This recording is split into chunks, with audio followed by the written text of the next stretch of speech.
Okay, let's tackle comparing, ordering, and writing integers.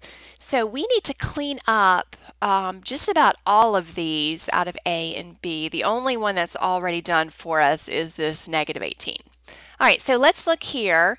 We look inside our parentheses first just to see if there's anything we can do here, and there's not. It's just -17.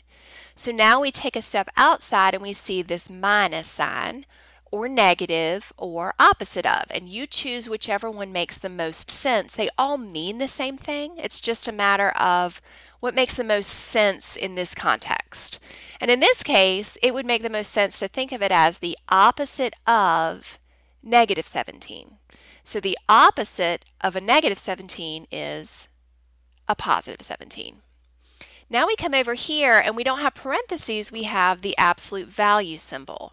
So we look and we figure out what that is first. What is the absolute value of -17? Well, absolute value is the distance this number is from 0, which is always going to be a positive. So that part there is 17. But now we have the opposite of, or you can think of this as a negative because you're just going to slide it up, but the opposite of 17 is -17.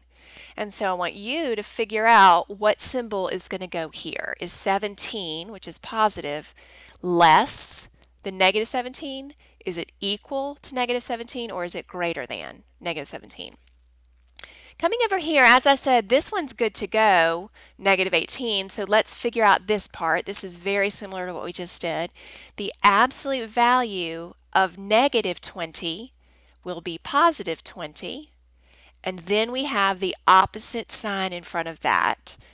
The opposite of 20 is -20. If you want to think of that as just negative and just slide it up, that's totally fine. So now we're comparing -20 compared to -18.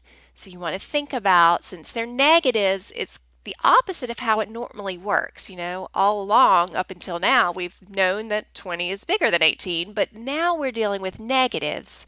This is -20 compared to -18. If you want to think of it on the number line, that's often helpful because obviously the number that's farther to the right is going to be the larger one.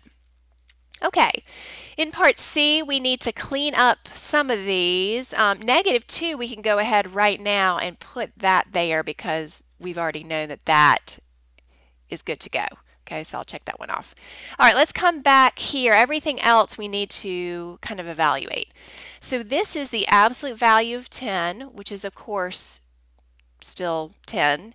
And now we have the opposite of that, or a negative sign in front, however you want to think about it.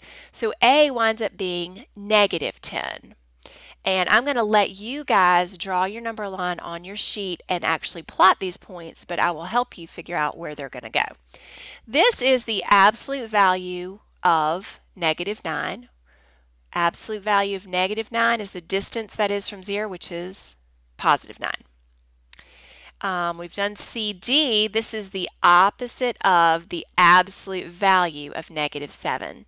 The absolute value of -7 is +7, and then we have the opposite of that. So that would be -7.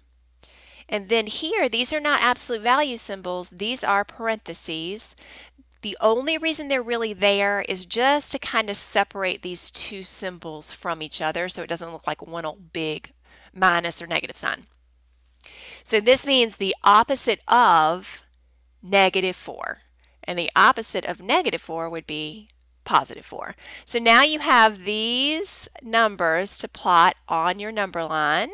And I need to see those, so make sure you draw out your number line and plot those four plus, of course, C, which is -2, if you got all of those incorrect. You only need to plot the ones that you had trouble with.